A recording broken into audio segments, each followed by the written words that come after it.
It's the 21st show. I'm Brian Mackey. We are talking for the hour today about the costs of severe weather as State Farm hikes its homeowners insurance rates in Illinois by an average of more than 27%.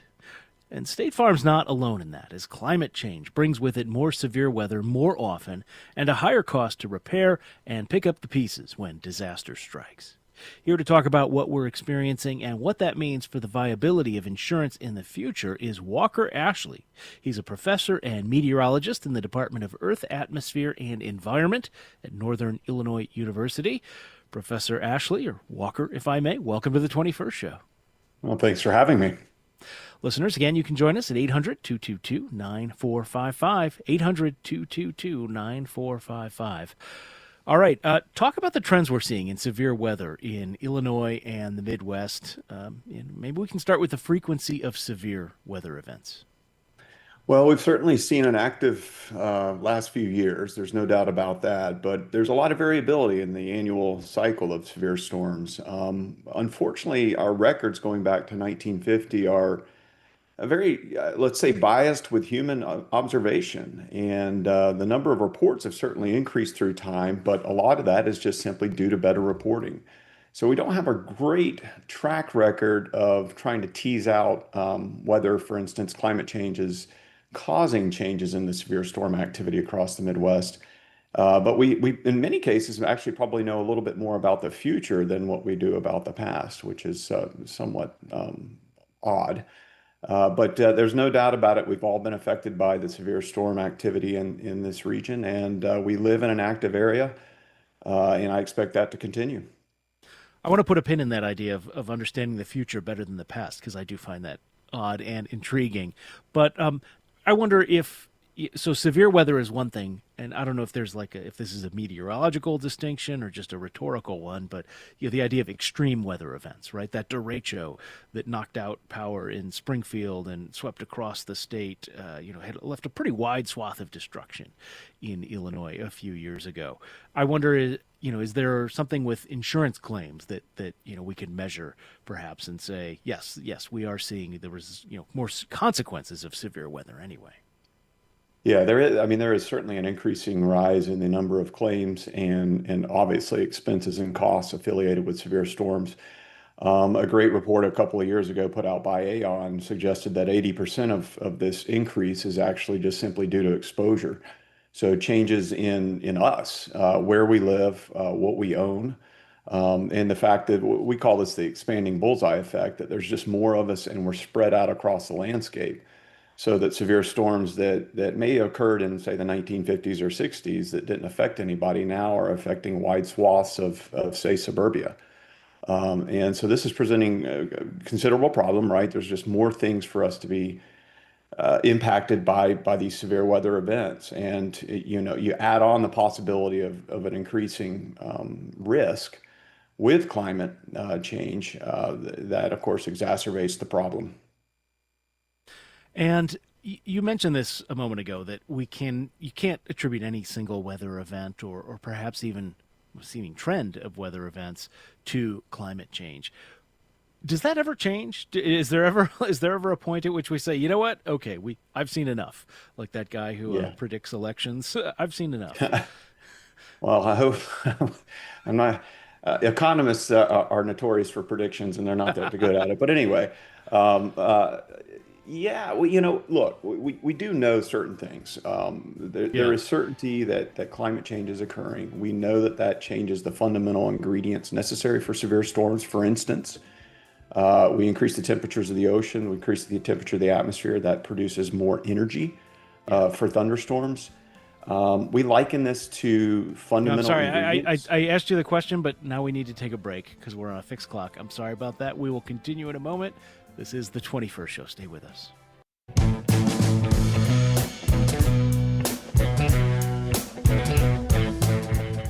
It's the 21st show. I'm Brian Mackey. We are talking about insurance and weather. This is, of course, based on the news that State Farm is hiking homeowners insurance rates in Illinois by more than 27% on average. And we're also seeing insurance companies in other parts of the countries pulling out altogether of certain states because of risk from wildfires or hurricanes or other types of severe weather. We're talking about that and what it means for the viability of insurance in the future with Walker Ashley, professor, meteorologist in the Department of Earth, Atmosphere, and Environment at Northern Illinois University. 800-222-9455 if you want to join us today. How is severe weather affecting you and your home? Have you had to go shopping for homeowners insurance recently? And if so, what are your takeaways from that experience? 800-222-9455. Walker, I'm sorry I had to interrupt you before the break. I've been doing this job for 5 years, and I still can't always predict reliably what questions will yield a short answer and which will yield a long answer. So we were talking about the idea that you can't attribute any single weather event necessarily to climate change, but I think you were making the point that we're certainly seeing changes that are persistent that certainly create the conditions for more severe weather. Yeah? Walker, are you still with us?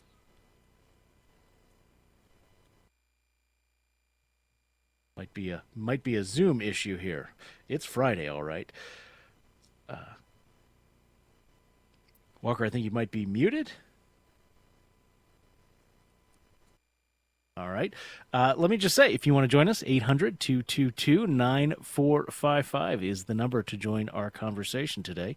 That's 800-222-9455.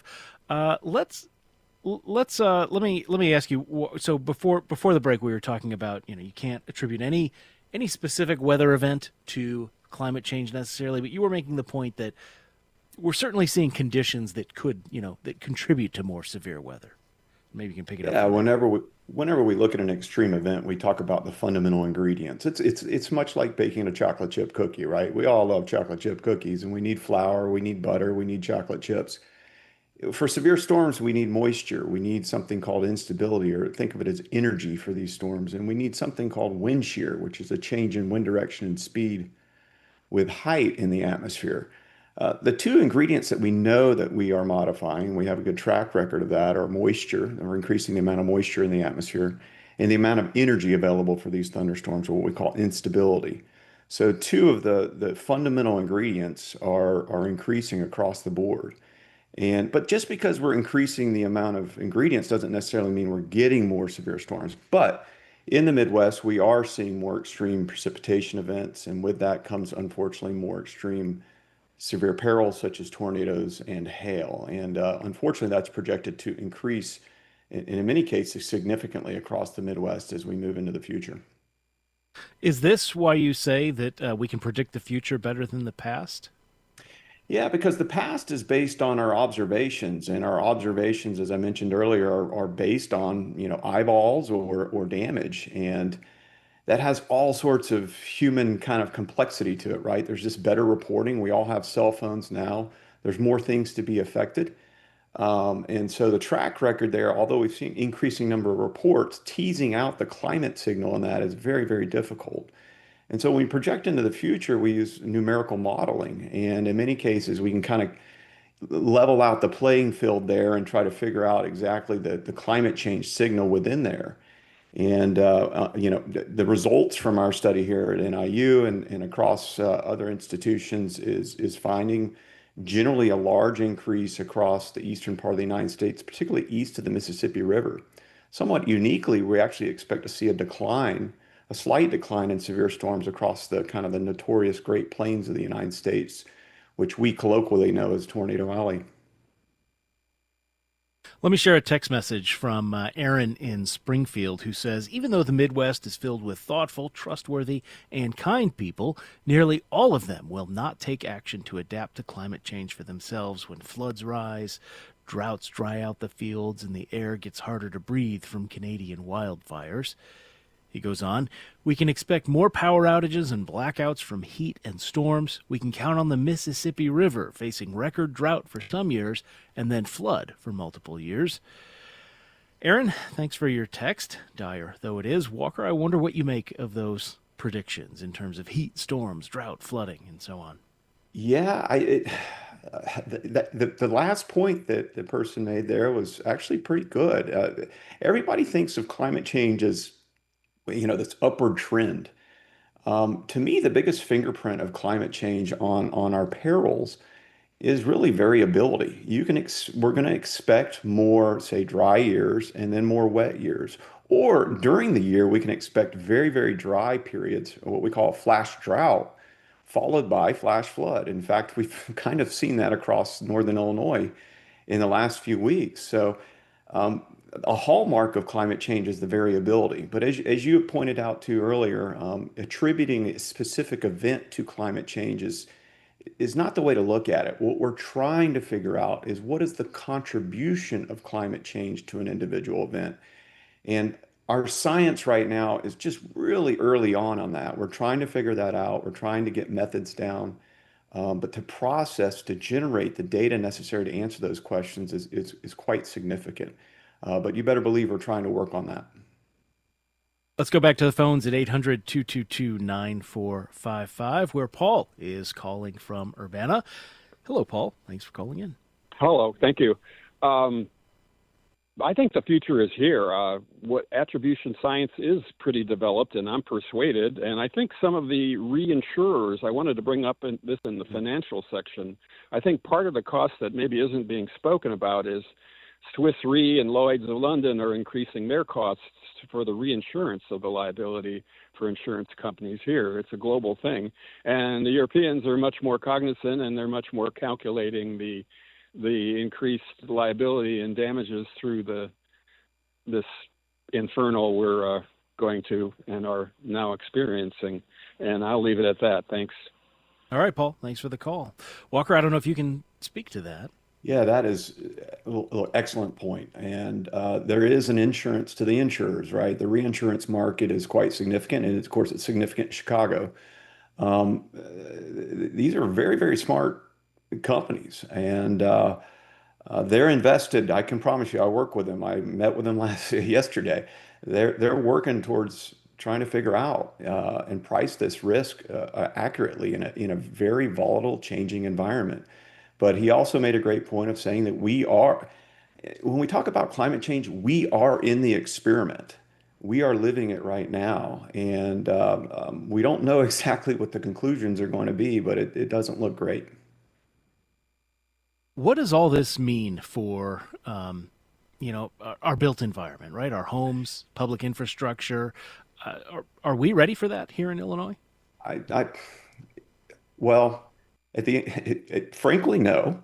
And that's not just in Illinois, but it's really around the United States. In this country, generally, we build relatively cheaply and not for sustainability purposes. It's mainly profit driven, and that could be a good thing. But unfortunately, that leads people with houses that aren't necessarily built for the long term. I mean, asphalt shingle roofs, we think are built for 25 years. There's research that suggests that they're liable for damage usually about 8 to 10 years into their life cycle. So the one thing that I really wish we could do a lot better is build better, but of course that's going to be more expensive. But build better, better land use planning. Certainly, when we talk about flooding, there's a lot of things that we can do, but they have very, very long time horizons. And unfortunately, and generally across this country, we don't tend to think long term, 10, 20, 30 years down the road. And that's understandable. Most of us are concerned about paying our bills on a month-to-month basis. But I think if we think, a caller earlier said something about thinking long-term, I really do think that's something our policymakers really need to worry about more so than the election cycle. Yeah. Just a little personal anecdote. We had to put a new roof on our house about 6 years ago. And we went to a company that has a reputation of one of the best, most reputable builders in town. And the idea of something other than just the sort of standard shingle roof was never even broached for us. So I don't know what that says about, you have to really sort of be engaged in this and actively seek it out yourself. Another caller, if we can, Gordon is calling from Rockford. Gordon, thanks for calling in. Yeah, thank you for taking my call. I sort of agree with what the other caller said, that the time scales of weather are based on really quite infinite expressions. I mean, the orbit of the Earth around the sun, the perihelion, these all affect climate. And paleoclimatologically speaking, we've gone through very severe periods of much greater heat and much greater cold. But everyone's perception is so localized, so limited to a small time frame that even people who lived a long time, they'll say, well, when I was young, we walked to school in 5-foot drifts both directions, Right. And the point is that people fail to understand that everything influences climate and their behavior as well. And so and currently, of course, with the current administration, there's no concern or even understanding that long-range planning may provide, fundamental solutions to the problems we're facing, because the only thing that concerns them is the present time and how much, wealth or profit they can create. And, developers, people like that, they've been putting homes on floodplains and all of this all the time. And people just have to realize that we have to have a far more coherent national consensus before we're going to get coherent national leadership. Gordon, thank you for that call. I appreciate it. Walker, I guess this gets to the idea that climate change is a hyper object, right? It's one of those things that it's difficult for people to really wrap their minds around. It's easier to just not think about it. It is an extremely difficult thing for all of us to understand. It's such a long time horizon, but we are, like I said, we're in the experiment right now. We're feeling it. We're kind of like the frog. Slowly, the water is being turned up, right? And the younger generation has a better understanding of this. I think they get a sense that things are changing, and but they're concerned. They hear from policymakers that there are other concerns out there. They don't need to worry about 10, 20, 30 years down the road. But yeah, man, this is a tough one to crack. Well, final thoughts. I mean, do you think what does need to change, right? The governor is calling for the legislature to take a more firm hand in regulating the insurance industry here. What will it take to get a systematic approach to this?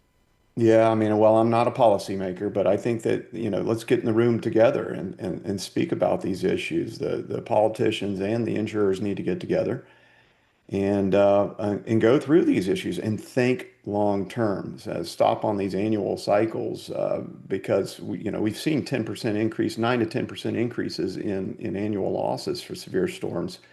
That's not very sustainable.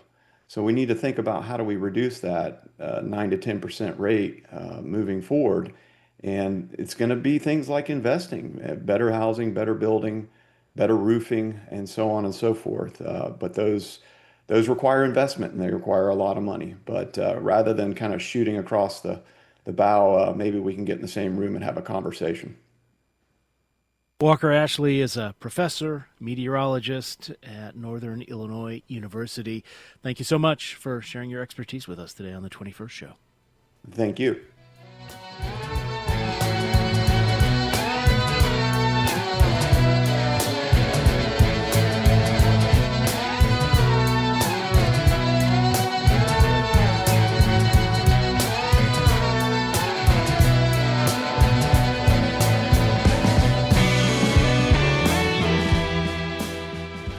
That is all the time we have for our show today. I want to thank everybody who called in, who sent text messages, and otherwise participated in our conversation today. That is really what I think is one of the things that makes our program special. So please keep your messages coming. You can connect with us through our website, 21stshow.org. We've got the way to join our texting group is there, our email address, our voicemail line. Again, it's all on 21stshow.org. We've also got our past segments there. If you heard something interesting, you think somebody else might appreciate it or get something out of it, please send them the link or send them a link to our podcasts. You can find us on Apple or Spotify or wherever you listen. And we're now on YouTube. You can find us on YouTube by searching for Illinois Public Media. The 21st Show is produced by Christine Hatfield, Harrison Malkin, and Jose Zepeda. Leila Nazarova is an associate producer, and our digital producer is Kulsum Khan. Technical direction and engineering comes from Jason Croft and Steve Mork. Reginald Hardwick is our news director. The 21st Show is a production of Illinois Public Media. I'm Brian Mackey. Thanks for listening. We will talk with you again on Monday.